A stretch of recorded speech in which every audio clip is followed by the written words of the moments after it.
Hai hai hai, Assalamualaikum. Ada mak lagi besti. Alhamdulillah malam ke-25 Ramadan mi. Malam Jumat terakhir mi di bulan Ramadan besti. Tidak dirasanya mau makin lagi nak tinggalkan bulan Ramadan. Sedih tak megang.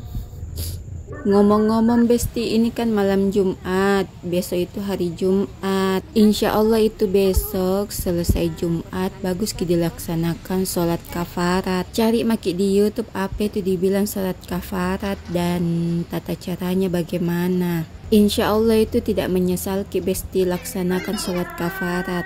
Ngomong-ngomong ini besti, malam ini saya melaksanakan sholat tarawih berjamaah di Masjid Jami Nurul Iman Telkomas. Singkat cerita, di sini saya sudah ada di masjid. Di sini toh jalan mak masuk ke dalam masjid. Ketercepatan kak lagi ini datang besti, belum ada orang. Sebenarnya itu tadi muka sholat tarawih di UIM, tapi macet di jalanan toh jadi belok mak ke sini.